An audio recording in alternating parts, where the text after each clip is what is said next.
Interviews, conversations, a place to just listen. Arrow.net, ARROE.net. All right, let's do it. Let's play it forward. These are real people, real stories, the struggle to play it forward. Episode number 278 with Chelsea Anderson from the NBC TV show, Making It. Hey there. Good. This is Chelsea. Chelsea, you are one active person. You love to just use that imagination of yours, don't you? I definitely do. Can't stop making ever. Where did that actually begin in your journey? Because I mean, I'm also a very creative person, and I remember as a kid, I mean, as young as I can go, of inventing cities in my backyard. Oh, definitely. I think as a kid, I was very much into dolls and Barbies and always making tiny things for my toys, and something that was definitely encouraged by my parents. But as I got older, that sort of thing ended up being less and less cool and something I felt like I couldn't really embrace until I finally got old enough to stop caring what other people thought and just dove into making what brought me joy. Well, look at what it's done. It's opened up the door for you to be on NBC's Making It. I mean, talk about the opportunity to be on the world's largest. I always call it the flea market because you guys are doing so many things and we're all just standing by watching it like we were at a flea market. It is crazy. It feels like summer camp for adults and just the best way possible. Like you never have an opportunity as an adult to just leave your day job and make things hour after hour, day after day. It was really the chance of a lifetime. What did you personally learn from this show? Because I mean, I realize there's a lot of fun and stuff like that always involved, but you're around other creative people. Oh my gosh. The list of things I learned while being on Making It is honestly endless. From the things I learned from other makers, whether it was Becca teaching us how to tuft or Kara with all the things that she made from foam. I mean, the list is really endless, but I think the biggest lesson I'm taking away is that I am so much more capable than I ever thought possible. And that's something I'll never take for granted. Well, see, yeah, because a lot of creative people, they like to go inward and stuff like that. And, we self-judge before others judge and things like that. And so when you get on a show like this, I mean, it's like, okay, it's showtime no matter what. Totally. Yeah. And, with two amazing judges like Dana and Simon with all of their background, and then you've got Nick and Amy there, it's definitely a lot of pressure. But it's also a challenge that's pushing you to limits and pushing you beyond what you thought was possible. So it's kind of the best combination of the two. So what was it like to be put on a time limit? Because all of a sudden, procrastination can't be a part of the game. That's very true. You cannot procrastinate when you're in the barn. I found myself sprinting quite a bit more than I expected. But honestly, I think the time limit was really helpful in a lot of ways because there's so many times when you're a maker that you can just, sit on your hands and kind of think, am I making the right choice? Is this the right thing? And when you have a time limit, you just have to make a decision and go with it. And I think that was kind of a blessing. One of the things that I find interesting is the name of your hometown. I don't even know how to pronounce. Is it Rankakomi? Ronkonkoma. But you're not the only one who's had a problem pronouncing it. Don't worry.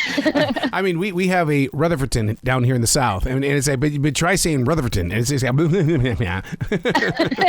exactly. Not something you want to put in a tongue twister. You're a landscape architect. Now, doesn't that mean that you have to live far, far into the future because you've got to plan it, you've got to create it, and then we have to wait for time to catch up? Oh, totally. Yeah.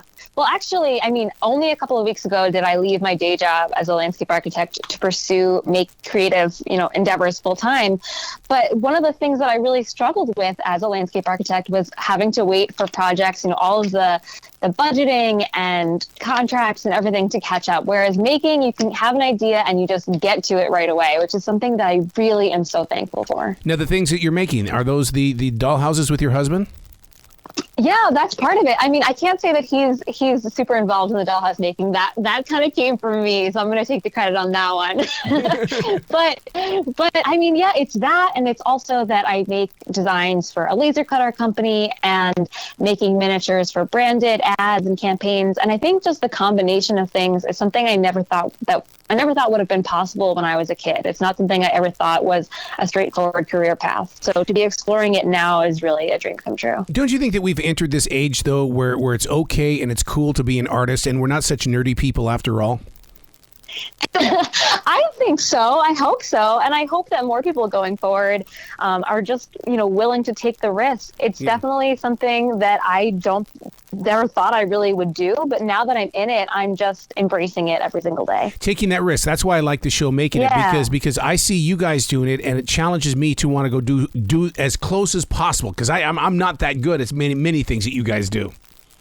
I mean, I think that's the best thing about the show. I was obsessed with the show seasons 1 and 2, and there's just something about the way people take on things that are bigger than they ever made, or techniques that they've never tried before. And I just have always found that really inspiring. So to be on the other end of it and now hearing people say, I can't wait to try that, inspired by something that I made on the show, is really amazing.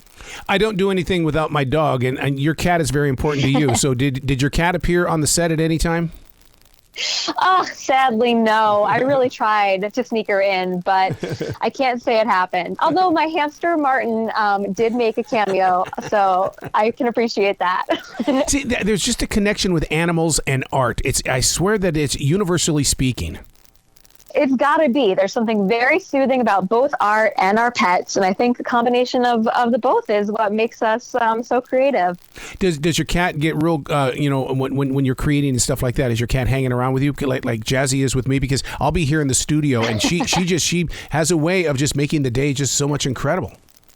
Oh, constantly. I mean, there is some faults to it where she'll actively sit on a project I'm working on, which can be a challenge, but for the most part, she's just good company. That's true, because cats do like to jump up on things and, hey, give me some attention here, human. It's my turn. Oh, yeah. And sitting on paper and any type of material that I have out, so I got to be careful there.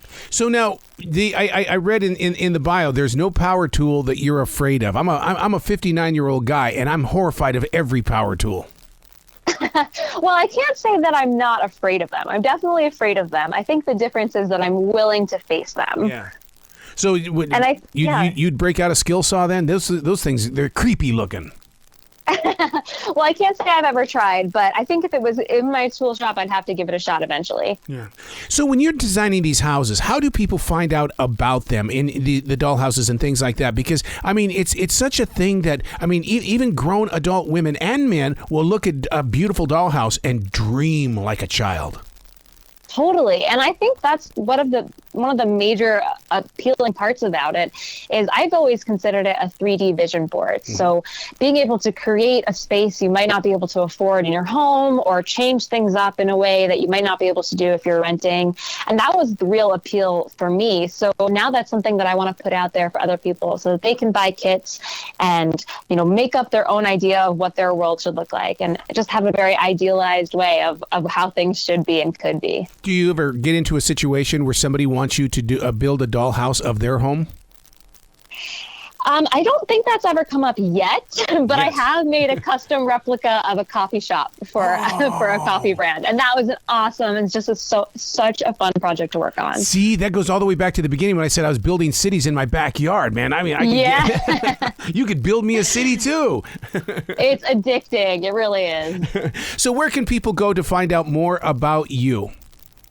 Well, you can find me on Instagram at Chelsea Makes. And then the best place to shop all of my dollhouses and everything else is chelseamakes.com. And they can buy all that kind of stuff from you?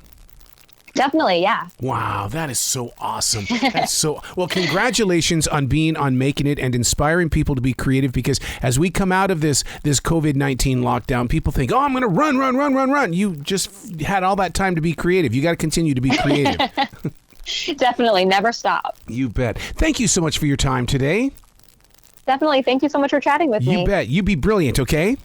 Thank you so much. You as well.